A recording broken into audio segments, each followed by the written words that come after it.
So I'm gonna try making some more raw videos with no prep, no inspiration,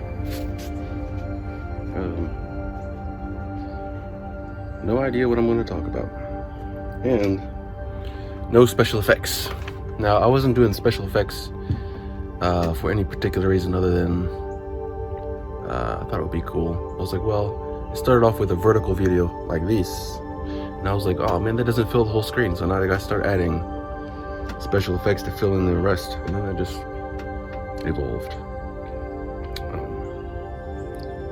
But it would be good to have some videos like this.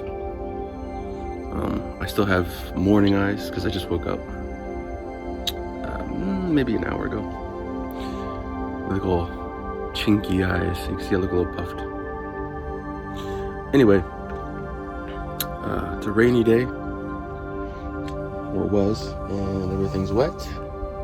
It's a Saturday. Just got our shopping delivered from Walmart, and as usual, I had some pretty interesting dreams. What we call dreams, really all they are is awareness beyond having your eyes open, because a lot of different things happen when you close your eyes, potentially. And you're not just wisping off into the dream world. It's like we're in a single expression or experience of life, and then it just goes off into who knows what. Especially 2025, they've been getting pretty crazy. Realistic, vivid, and sometimes you're not even sure if you're dreaming or if you're awake. Sometimes you know you're awake, you're lying in bed with your eyes closed, but things are happening and you're aware of them, but you're like, is that in the 3D world or is that in my mind? I'm not sure. So it can get pretty crazy. Currently, my video, the next video I was planning on posting is rendering on my computer. My computer, it seems like it's getting a little bit slower, even though it was recently bought.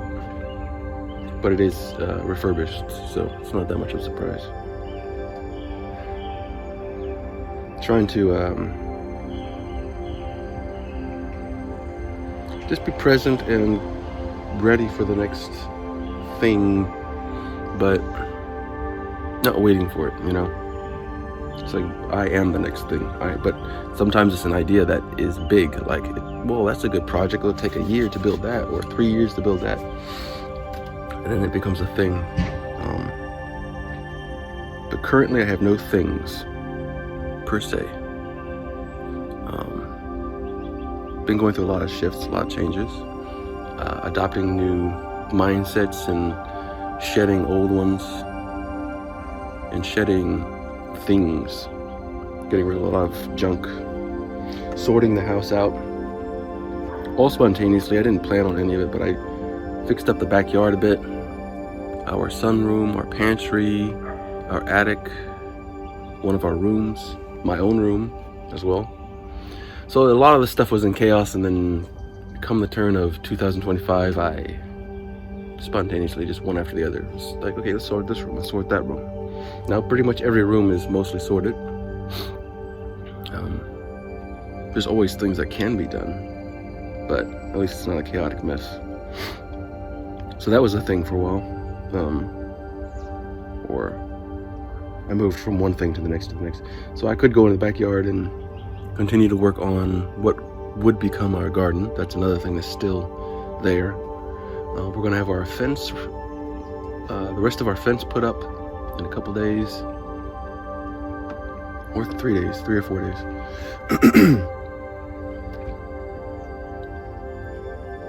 But I'm in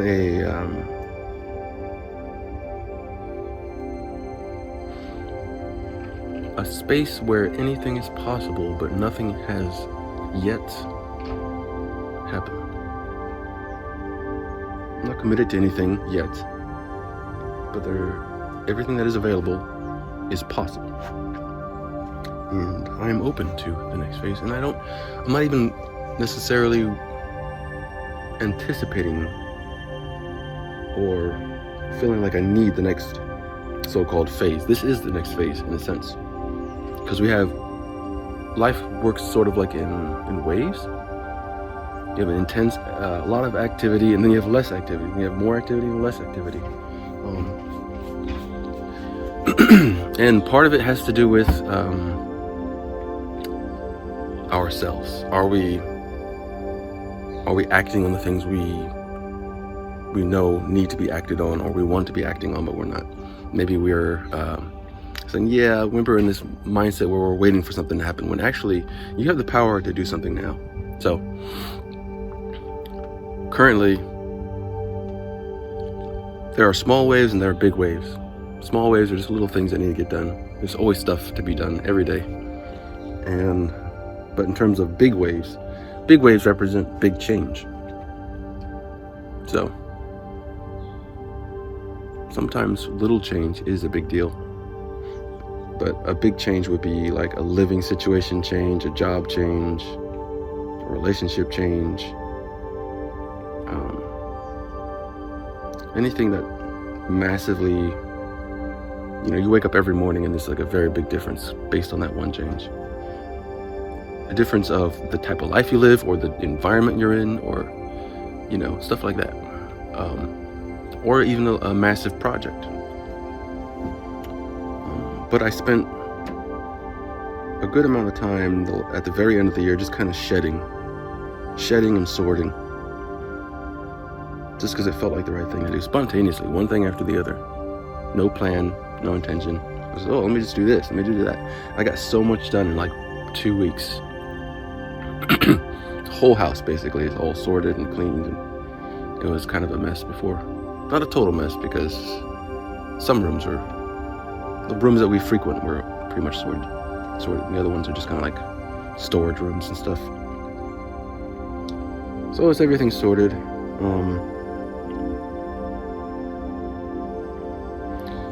And we're in a space now, the beginning of this year. A lot of stuff is supposed to happen. There's always a lot of stuff supposed to happen, right? But in terms of changes that greatly affect pretty much everyone on the planet, significant events supposed to happen this year. I don't know, obviously. I was looking at one daggone psychic video, and then YouTube's like, oh, you like psychic videos, here's another one, here's another one, here's another one. And so you end up finding yourself on this, marathon of psychic videos. I'm not really interested in that stuff. It's not like a passion or an obsession or anything. It's just like, oh, I was on YouTube, so there it is. That just looks interesting, look at that. So I guess I had my fill of that. And now, basically, I said I would do very minimal social media activity. It's going to be mostly making videos, making content, and responding to comments. And then there's just like one day of the month that I'm checking my Facebook, one day of the week that I'm checking my YouTube. And the rest of the time I'm leaving open for any other possibility, because I don't want to spend my life looking at screens. My eyes right now are kind of blurry because I spent so much time looking at screens. So, it doesn't take long, but if I stop looking at screens, I've done it before.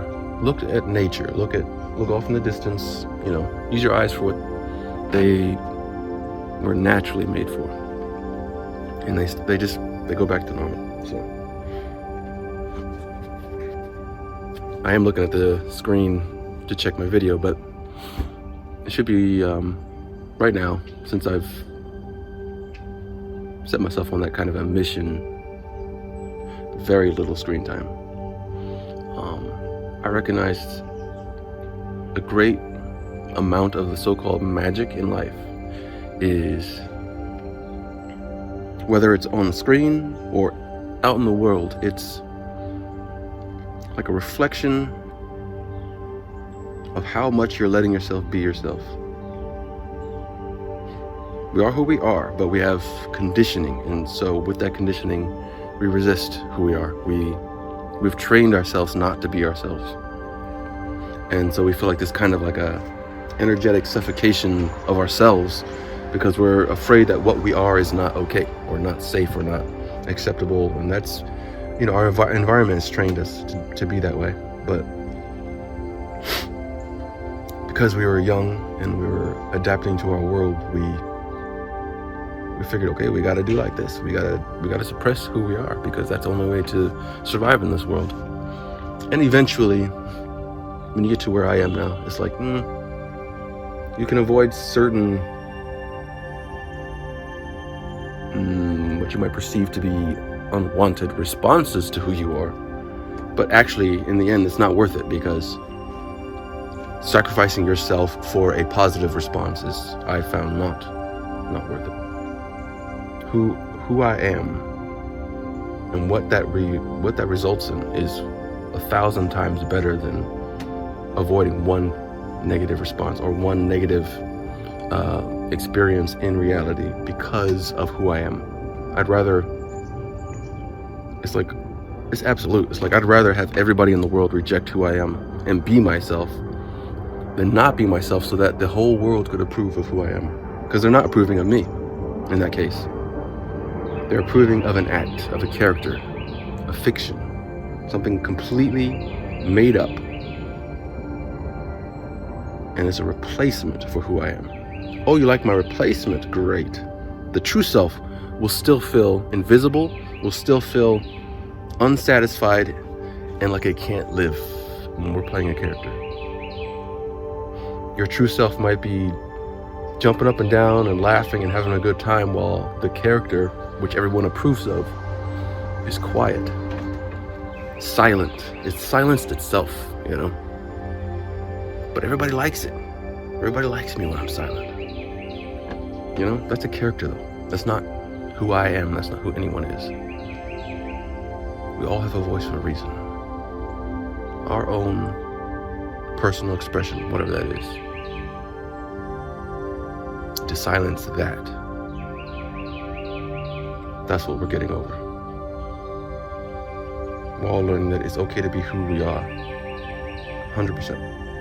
Not only okay, it's really the only thing we can be. And if we're not so-called being it, all we're doing is silencing ourselves.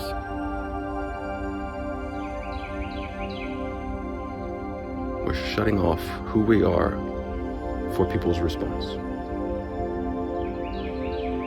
Maybe we want to sing, maybe we want to dance, maybe we want to make loud ripples in the world, so to speak, and that's in our natural state. But we said, oh, my world reacts negatively when I do that. Can't do that. So we've got to get over the world's response to who we are, because it will have every kind of imaginable response to who we are, and it has nothing to do with us. And a positive response is never worth not being who we are. Who we are is not only the best option, but it is the most intelligent option. Because whatever the response to who we actually are has the most intelligent response. So first we get the gift of being who we are, then we get the gift of responding to people's reaction to who we are. Because that is another expression of the same gift of getting to be who we are, is our intelligence. A character doesn't have intelligence, it has memorized data, which we regurgitate. Oh, I know the correct answer to that. The true self actually knows things. So if we're not overlaying that with a character, then we can actually access what we actually know and show up. And that is the gift we have to offer this world, who we actually are. Somehow I got onto that. So we don't know how it's going to show up, because all we know about ourselves is who we have been, whether it was authentic or not, and what wishes to emerge in each moment. What has been is over. It's already had its chance to live. So the question is, who are we now? Because that's what we have. How you find that out?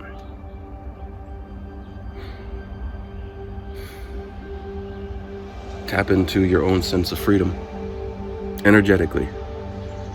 If you could do anything where you are right now with everything that's around you, what would be the most freeing? What would be the most liberating? Because the liberating state, what is liberating is being ourselves.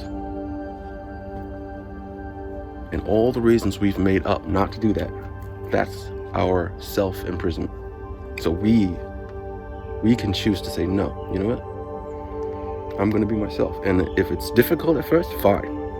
I'm going to be present with that difficulty until it's not there anymore.